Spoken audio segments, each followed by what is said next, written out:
when you're sick, the only thing that you care about, you don't care about anything in the world. The only thing you care about is getting well. When you're sick, there's nothing in this world that matters than getting well. So I think about all those things, and I realize that the health of my customer is very, very important. We're giving them good food, we're giving them sanitary, everything is ideal. So you can't even put a price on that. Having a change and stuff by change your taste in the kitchen. Since you're doing classes, you're bringing people from the diaspora, doing stuff that are seasonal. I hope you are putting together something that you can share with the world. There's a world and a plethora of things, ingredients, flavors that I can even explore. And I'm always exploring every single day. When I have ingredients at home, I just play around. How has it been funding, getting things done, and getting a team to work with, knowing that we are not going to have a deal coming in every single day? When we think about food and we are eating food, rarely do we actually think that there was somebody who actually dug the earth to bring us this from farm to table. We don't think about it as in that depth. We just say we've bought food, we are eating. So my recent event, Beneath the Sun, we celebrated farmers because we celebrated farming families that have labored under the sun, beneath the sun for centuries to bring us food from farm to table. How can we celebrate them? How can we honor them and say, we appreciate you, Ayiko, thank you for doing all that you do for us to be nourished. I remember when we were running 24 hours, I barely slept. I mean, I gained weight. I ate anyhow. It was crazy. So I'm asking how you handle burnout. I think I've asked the same question like twice. See how you're managing it. I'm glad to hear that delegation is one. But the decision to enter food, to be a chef, was not like the initial thing that was in my mind when I went to Canada at all. Okay. It happened, and I know it's fate, because me being in this space and me doing what I'm doing right now, I know that the Most High has something to do with this.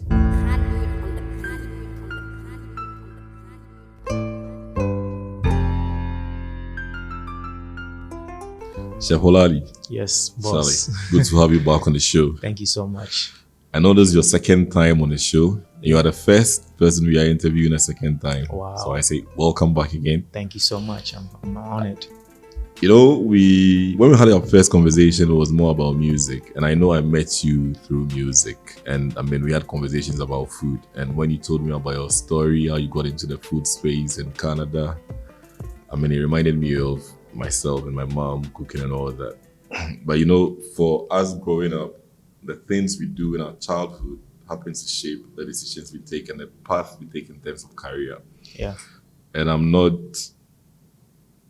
don't think that I'm surprised that you're focusing now on food because of the way you were passionate anytime you spoke about food back in your days in Canada.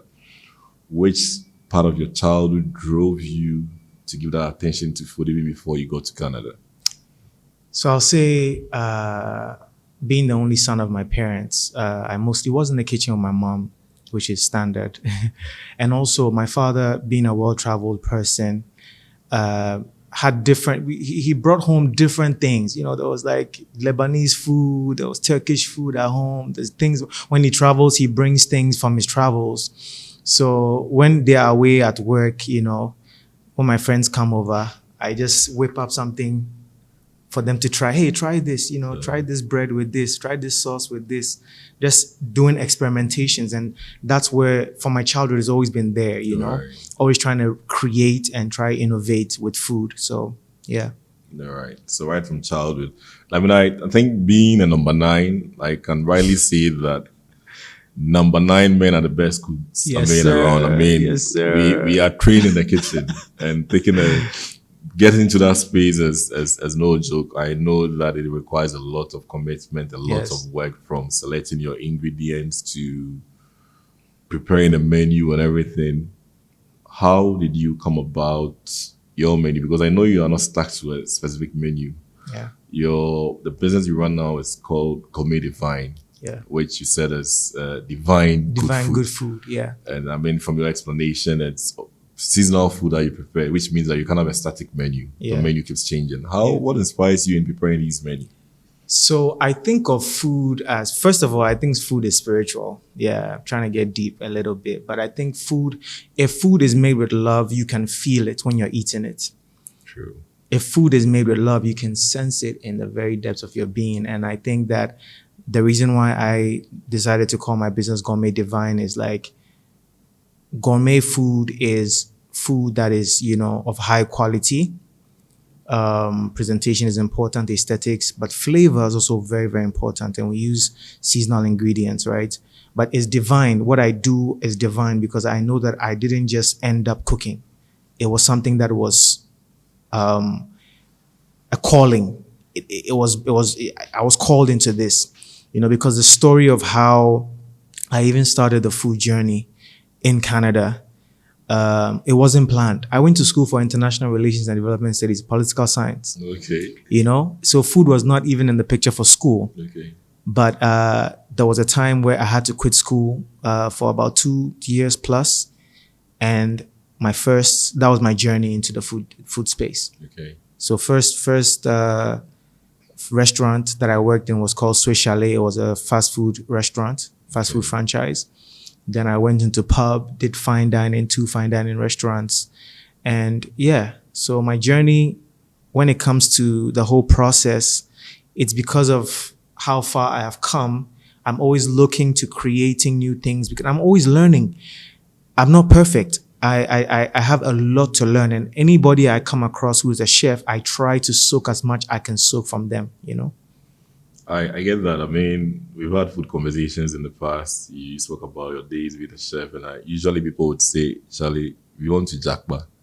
You go to Canada, you're working in the food space, you're done with school, and then you decide to come back. What brought you back to come here to venture into the food business? So coming home that early, I came to Ghana. I moved back to Ghana officially in 2019. Coming home in 2019 was not in the initial plan, but it happened and I had to adjust. And, I realized when I started my business in 2018, like I started my business officially in 2018, I decided, you know what, I want to go down this path.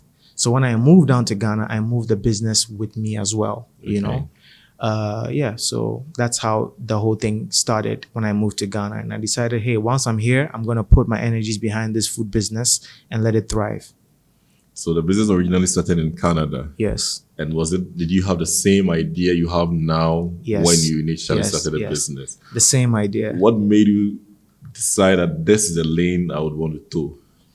So it's I think it's based on the restaurants that I worked in and the people that I came across. Okay. They also helped inform my decision in terms of what I wanted to do because I was exposed to some very good chefs and I learned from them a lot of things that are still guiding me till this day. So I decided, hey, I want to go down the gourmet path and doing food in this special way, expressing myself in this way. That's how I decided I wanted to go down this path. Yeah. I got into the food space not being a chef, just knowing how to cook. Yeah. And not understanding, portioning. I mean, I knew how I wanted my menu to look like. And when I wanted to start, I went to a chef that was in Aqua Safari and said, this is what I want to do. He said, if you want to thrive in this kind of meat, this is what you do. And guided me, helped me prepare my first menu. And this is me my mom was running a chop bar in our porch, that's all. Did you go into the food space wanting to be a chef, or it was something else that drove you into learning the trade?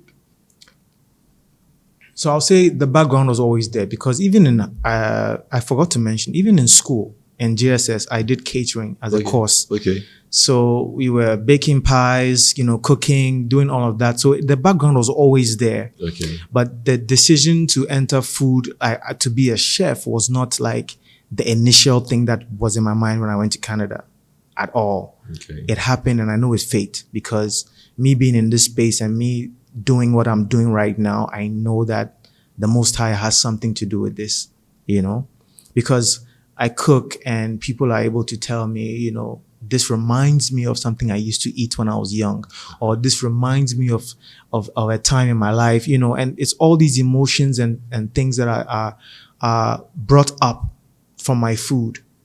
And it makes me know that, no, there's something going on and I know that it's divine. I see food as business. I see food as serving a need and making money out of it. you talk about food as giving people experience. And that's what I see you do. Anytime I watch you have an event coming up, is more of giving people that experience that if say you've been out of Ghana for some time and you come back, you want to eat in a fine dining setting and then still experience your Ghanaian authentic dish. What got you into that part? So the whole experience, because my logo says Gourmet Divine Cuisine Experience. So from the beginning, from the get-go, I wanted people to have an experience. Great. I want you to have a little drive inside my mind. You know, like whatever I'm thinking, whatever I'm trying to conceptualize in my mind, I want you to also be there with me. So if we're experimenting, we're trying new things, like my recent event, we did a plantain ice cream with Agbe biscuit crumble. We tried that, you know, and I took people down the journey with me, like through my mind, the taste, the textures, the you know, all the flavors, you know, and that is what from the get-go I've always wanted to give people an experience. So one thing you should know about Chef Xorlali, my business, Gourmet Divine, is once you're coming in, you're booking me, you're coming to my events, you're coming in for an experience. All right. I like that you talk about booking you and then coming to your event, because it looks like you're running more like a dual business where people get to book you, where you organize events and people get to book a table, book a seat, and then come in and dine with you. Yeah. How are you running these two models? How is it running? So it works perfectly for me because, you know, you are not booked every single day, you know. At least I haven't gotten to that level where every day is a booking day. And ideally, I wouldn't even do that where I am booked every single, because I need to rest. I prioritize my mental health. Right. I prioritize rest. So I wouldn't be booked every single day of the month. No, that's not even healthy. Right. But I'm saying, I think that I will want for it to be in such a way that every now and then, you know, I have the events and the bookings also come to, because out of the events, bookings come out of that because people experience the food. They're like, oh, I like this. I like this. I would like to try this chef again and book him. Then they recommend me to their friends. Word of mouth has been one of the best things for my business. When it comes to food, word of mouth has been, aside my social media, word of mouth has been one of my biggest That's true. Places where people are able to recommend me and, you know, all of that. You know, you speak about word of mouth, and I there have been places, chop bars that I've been to because someone says, Charlie, they have some really good food, they have some really good yam, they have some really good stuff. And I know word of mouth in the food space and hospitality space, there's a lot of work, which is why we want reviews and all that. But I've watched your events. I see how you walk your clients through the collection of the various cooking, the things you need to get a meal done to the point where the food is ready, where you are showcasing the process. You take every ingredient through till the food is ready. Yeah. And I can say that I have been in this space for a while. I don't see as a niche that niche that you are serving. And how has it been funding, getting things done and getting a team to work with, knowing that we are not going to have a deal coming in every single day? So I'm so thankful to have a solid team behind me. My family is my first team. Yeah. I have a solid team of people who also help me when I have my events. One of my very, very good brothers called Blaze, he's an amazing chef. He currently works with Kempinski, and he works with me as well. And we're able to create events, experiences together. So he's a great brother who has been an addition to my team, the Gourmet Divine team. And we're able to do it in such a way that, like I said, we find times and slots where we are able to do this. But it takes a lot of planning to execute some of our events. Yeah. It takes a lot of time for us to sit down and make sure that we plan things, the ambience, the music, everything is well thought out, you know? So, yeah. So I'm looking for an experience where you come into my space and do the cooking. I mean, so we get an ingredient, we book you to provide service at home. Walk us through that experience. How do you carry your customer along? So first and foremost, I prioritize the customer's needs first. If you come to me, I have various menus. I'm always creating new menus, but I want to know what the customer is looking for. We're looking at your dietary needs. We're looking at, do you have any dietary restrictions, any allergies? All those things are very, very important. So I prioritize the customer and let the client know that, hey, this is all about you. It's not about the chef. It's about you. So whatever you need, we are going to provide for you, and all of that is really, really well thought out and everything is well structured. So yeah, that's how we operate at Gourmet Divine. It's seamless, actually.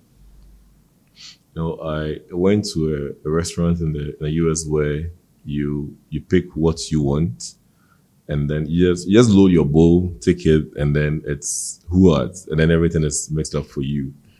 And it's like you cooking your own meal. Yeah. And I can understand that when you bring the chef into your own space where your dietary needs are being catered for, it's a whole experience. This might be expensive. I wouldn't say expensive, because I think expensive is a word that drives people away. My services are not expensive. My services are worth it. Good. If you look at it from that angle, that is worth it. It means that you are getting food that is healthy. You are getting food that is not bombarded with so many chemicals. And, many people are cooking with various things that are not even good for people to even ingest. We prioritize all those things. So when you realize that what you are getting yourself into, you realize that it's worth it, not even expensive. Because can you put a price on your health? You can't put a price on your health. You can't until you fall sick. And I realized one thing. When you're sick, the only thing that you care about, you don't care about anything in the world. The only thing you care about is getting well. Yeah. When you're sick, there's nothing in this world that matters than getting well. So I think about all those things, and I realize that the health of my customer is very, very important. We're giving them good food. We're giving them sanitary. Everything is ideal. So you can't even put a price on that. I brought the word expensive because I needed you to touch on that, where people think that certain kinds of service or fine dining is expensive. We think that you are better off going into the local shop, which I believe once you touch down, the first place you want to go to is, say, a chop bar. You miss that home chop and you want to get that. Yeah. But having that same home chop with the experience that you provide, and I know that you target people who are returning expatriates, you have provided them with like cuisines, menus that enable them to understand our culture. Yeah. And anytime I see you blend culture, the agbedekaklo and all the things you put in for your finger foods, I say, wow.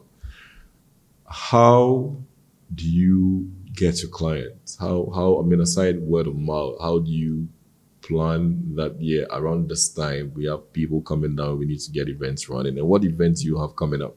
So for myself, I do realize the importance of the diaspora connecting.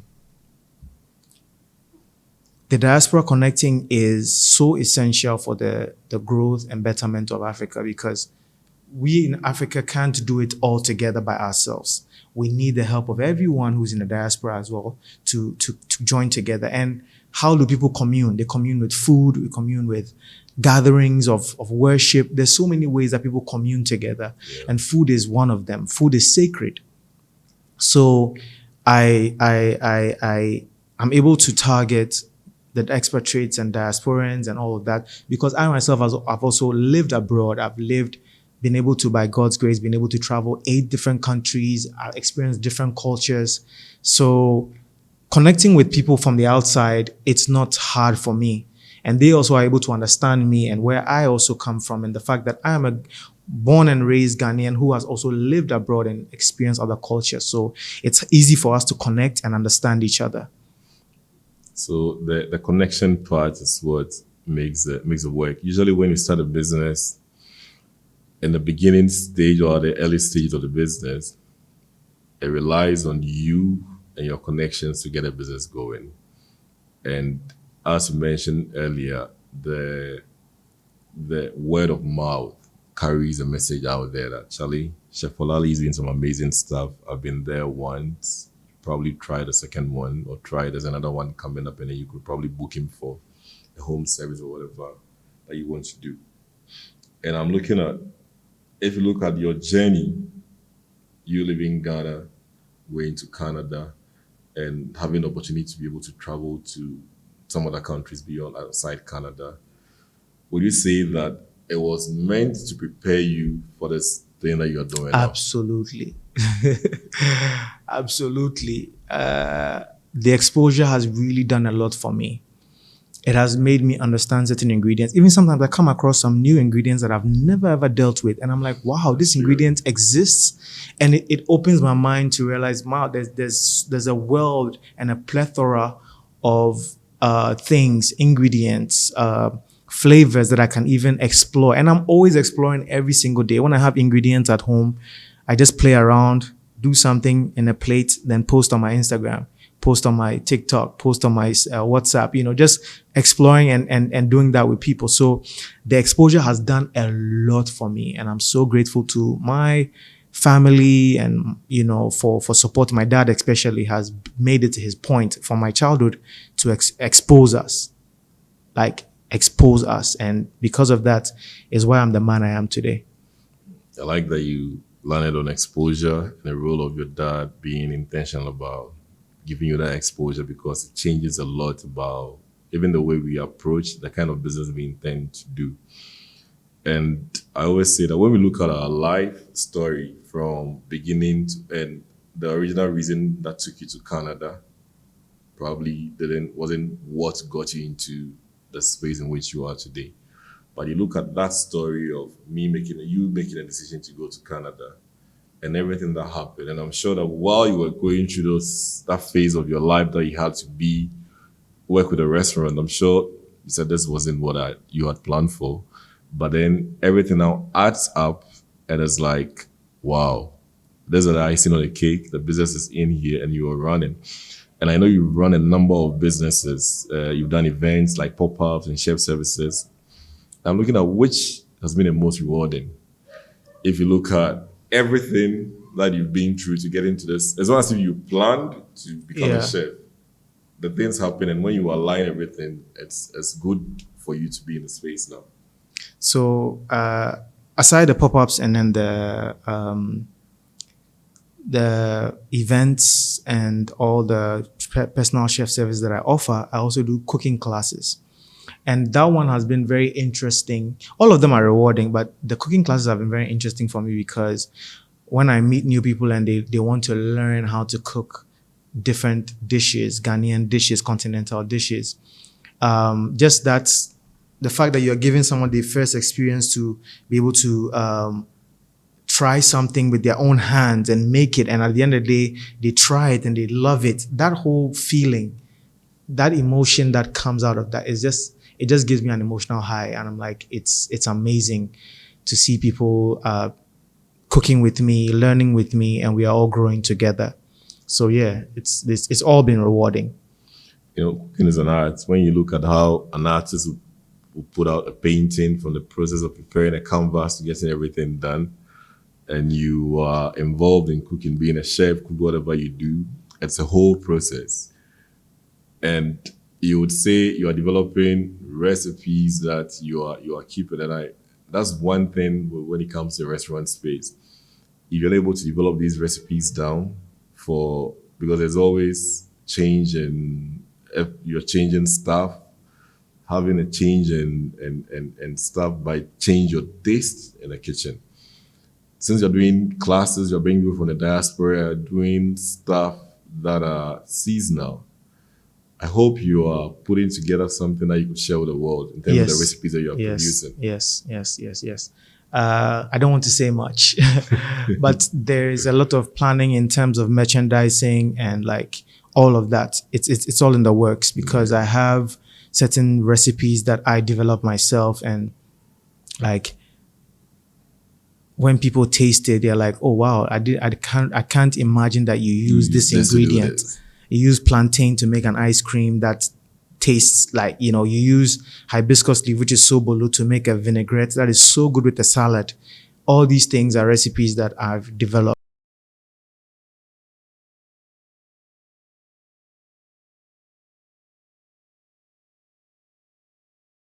Go to the farm with the farmer, go harvest the cassava, prepare. And I know that we can't leave our farmers out of this value chain. Yes, Like, you can't leave them out. Yes. And I like the way you engage the farmers, the way you throw light on them. I'm looking at what kind of arrangement do you have with this smallholder farmers? Are you engaging with a specific group of farmers who you are working with? Yeah, so I have some farmers, various farmers. So I have farmers for my herbs that I use. I have farmers for the produce, vegetables. I have farmers that I deal with because I feel like when we think about food and we are eating food, rarely do we actually think that, there was somebody who actually dug the earth to bring us this from farm to table. We don't think about it as in that depth. We just say we've bought food, we are eating. So my recent event, Beneath the Sun, we celebrated farmers because we celebrated farming families that have labored under the sun, beneath the sun for centuries to bring us food from farm to table. How can we celebrate them? How can we honor them and say, we appreciate you, Aiko. Thank you for doing all that you do for us to be nourished. So, yes, I have farmers that I deal with, and I always make it a point to reward them, celebrate them, highlight them. So you're going to be seeing more highlighting of more farmers on my platform. I mean, I'm always happy when a farmer gets to sell directly to the end user. When there's no middleman, then the farmer gets benefits. Anytime anybody engages farmers at this level, I'm excited because I've tried farming. Working through middlemen is good. There are times where it's always on the best, especially when you have things that are going to perish within a short time. And I look at your event and I say, this might have gone through a lot of preparation to put them together. Exactly. What effort, how much time you need to put into, what work do you need to get these events done? As a day's event, people are going to eat by an hour or two, they are done. But you need hours and days of preparation to get this. Days of preparation, yeah. I think I have a team. And one of the people in my life that I'm really grateful for is my best friend, Edem Agbenu.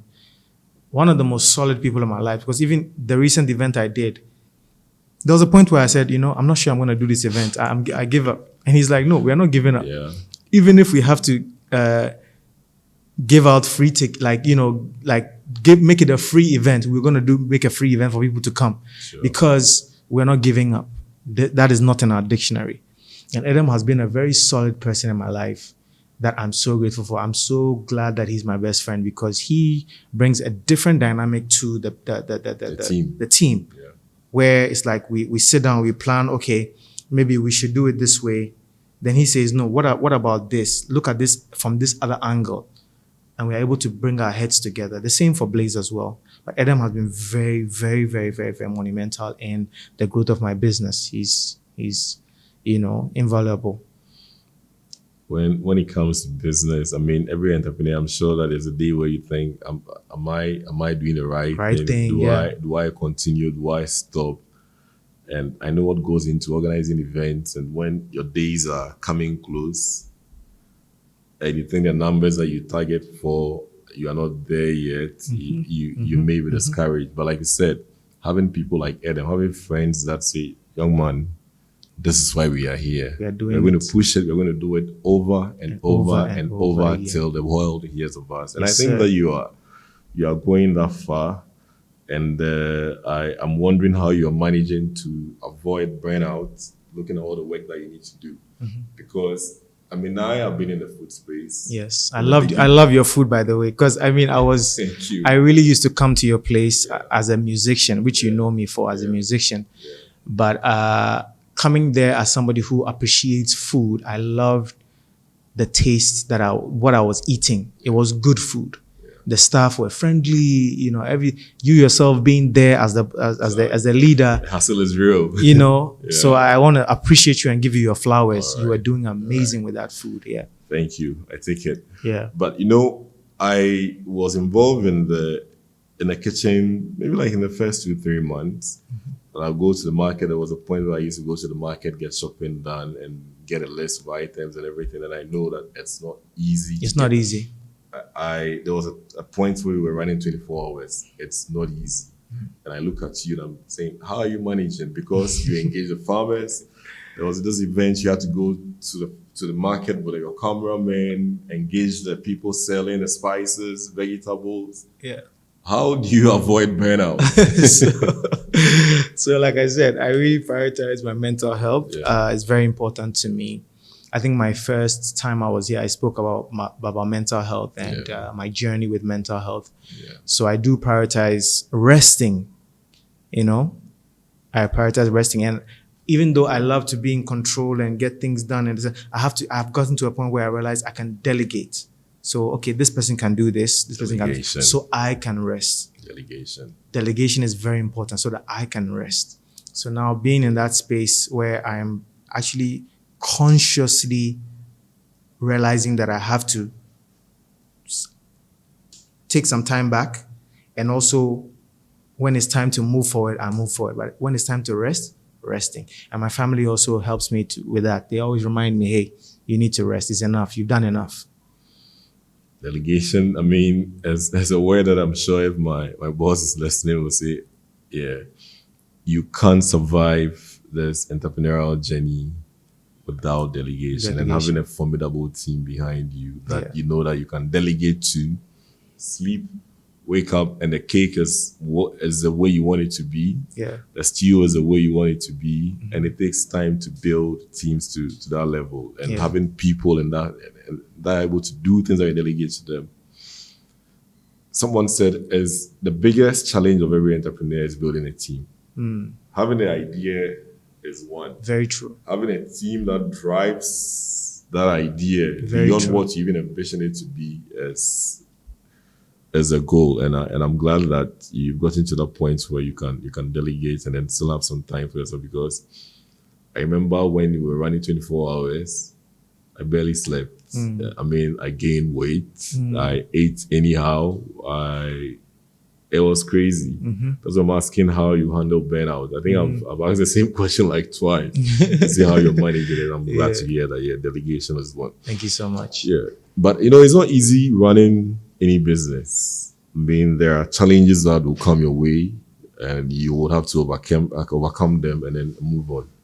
What has been the toughest one you have to deal with, and how did you overcome it? Toughest challenge. I'll say my toughest challenge has been getting the business off the ground. Because, in Canada, I started with the church. Okay. I was in the church, started cooking, doing, these bridal showers, baby dedication, started like that.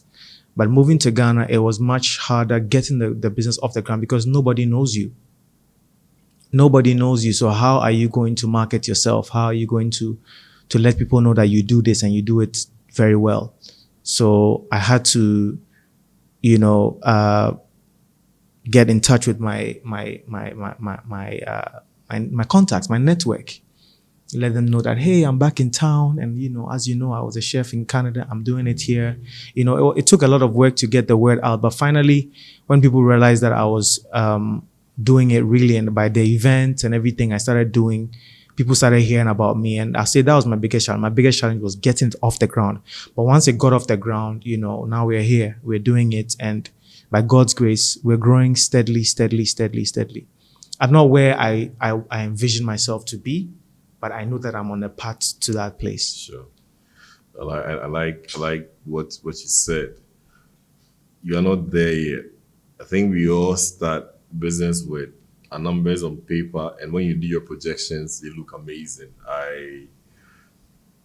When we look at our numbers for the restaurant for the first month, the number of bottles you'd have sold, number of plates you'd have sold, and all that looks amazing. When you start cooking, you realize that those numbers in the Excel spreadsheet doesn't just go like that. You need to put in the effort, and getting the business off the ground is one key thing, and it requires the needed resources. And you've been able to pick that up. It's not easy to start a business here in Ghana.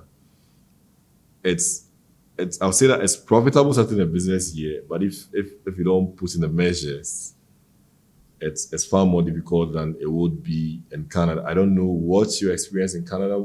I haven't started any business outside Ghana, and I can only speak for Ghana. If you compare starting a business here in Ghana to how you got started in Canada, what would you have to say? I'll say with Canada, I wouldn't say it was easier, but because of the community that I had, like I said, being in the church and all of that, it was a little bit easier with my community. It was like a group of people who knew another set of people, and so. But in Ghana, like it took time, but because of social media and because I made it a conscious effort to put some thought into my social media and some effort into my marketing, my branding, and all of that, I think it has paid off. So both terrains are different, but I feel like if you prioritize branding, if you prioritize marketing in any business, in any setting that you are, people will hear about you at some point. Yeah. Branding, marketing, social media, and social media has made it a bit more easier now. Once what you promise online is what you deliver when we walk into your space, you are sure that the word is going to go out there that yes, this is some really good food. And I'm wondering what your plans are. I know 30 December is coming. We are in the second half of the year. Before you realize it's December, events are going to be running here and there. Do you have events coming up? Yes. So we have a couple of pop-ups happening. We have one in August, we have one in October, we have one in December. There are going to be a lot of events, and also my schedule is also quite booked for most of the months ahead. Okay. For some clients coming down into Ghana. So we're looking forward to serving our clients the best, like we always do, and putting them first in everything that we do. Yeah. For that young man or that person trying to go into this food space, looking at you or watching us, what would be your advice to them? You want to get into the space. Usually people think that there's a lot of money you need to put in the equipment, cooking utensils and everything. But you spoke of partnership. And like I said, the model you run, go into people's homes, cook for them. They don't trust you. They're not even going to let you into your kitchen. Yeah. So you might go into someone's home. They might feed you, but you don't even see where the food is coming from. So for people to book you, let you come into their kitchen and cook, how does this person out there prepare himself to go out there and not necessarily be like you, but sell and excel in what they do if they've chosen to be in this food space? I'll say first and foremost, follow your instincts. Don't. You look at people. I have so many people online that I look up to, and I'm inspired by their journey. But at the end of the day, they are themselves, and I am myself as well. Yeah. What I do will be unique to myself, and I don't have to be like other people. So embrace your unique identity and thrive in that. Thrive in that unique, because everyone brings a separate light and a different light into this world. So I think believe in yourself, follow your instincts when it comes to what you want to do. Look up to people, have mentors and all, online mentors or mentors in person, but always believe in what you bring, that unique thing that you bring to the world. Yeah. In a way, they say, if you are eating akple, you are telling the world that I'm eating fried rice. You don't even believe in what you're eating yourself. So, like we said, you promise one thing online, you promise a certain experience online. Believe in yourself that you can deliver that same experience when people walk into your space, even far more than what you promise online. Yeah. And that I believe that will take you places. Yeah. And you said you're working on probably getting your recipes and all other things out there. Are you pausing on music for now? I know you combine music with the food that you do. You are not the one singing anymore. You are the artist behind the stove, getting food done, and still trying to feed the soul of people through food. Yeah. What other legacies are you looking at leaving? So even with the music, I merge them. Okay. So I did an event at Dawadawa a couple of years ago, and I gave them the food, gave them the experience, and I serenaded them with music. So you should be looking forward to that. My next event, you should be looking forward to me giving you good food, good experience, good vibes, but also good music that I have inside of me. Great. So I'm merging them together, even though they are two different hearts, music and food. I'm bringing them together and marrying them so that you can be able to enjoy both of them from the same person. All right. Say that my list of questions for you are done. And it's been amazing talking to you again. It's amazing knowing that you are still thriving in this space in which we all started. I have personally decided not to do food again. Yeah. And like I said the last time we're going to do anything food, it has to be a chop bar. Yeah. I don't think I want to go 12 hours a day. Yeah. I would want to start 10 a.m., close by 2 p.m. Yes. I know I'm done for the day. Yeah. But I wish you the best in your journey. Thank you so much, brother. And whatever events are coming up, Charlie, just keep me in the loop and I'll show up. Definitely. Yeah, Appreciate show you, up. brother. Charlie, Thank you so all much. the best for coming on the show. I'm so grateful. All Thank right. you. Thank you.